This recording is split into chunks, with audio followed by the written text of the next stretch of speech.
Who was Mary McLeod Bethune?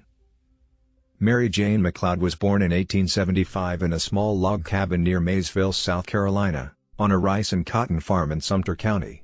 She was the 15th of 17 children born to Sam and Patsy McLeod, both former slaves. Her mother worked for her former owner, and her father farmed cotton near a large house they called the homestead. Mary's parents wanted to be independent, so they sacrificed to buy a farm for the family. As a child, Mary would accompany her mother to deliver white people's wash. Allowed to go into the white children's nursery, Mary became fascinated with their toys. One day she picked up a book, and as she opened it, a white child snatched it away from her, babbling she did not know how to read. Mary decided then that the only difference between white and colored people was the ability to read and write. She was inspired to learn.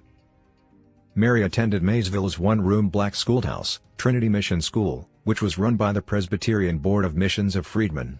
She was the only child in her family to attend school, so she taught her family what she had learned each day.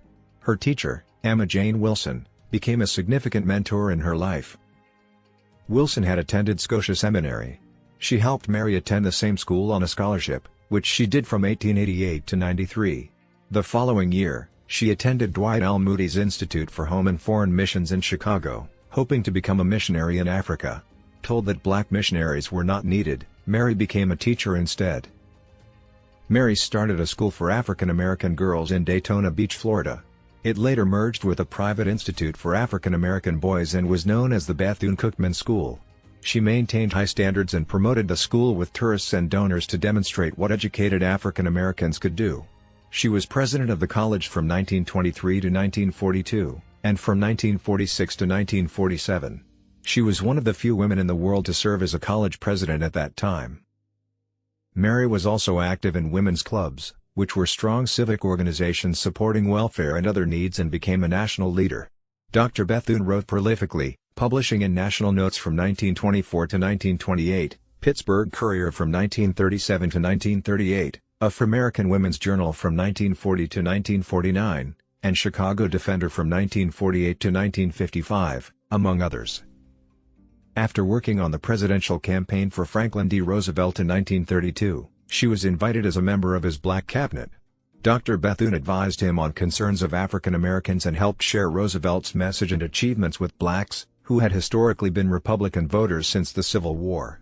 Upon her death, columnist Louis E. Martin said, "She gave out faith and hope as if they were pills, and, she, some sort of doctor."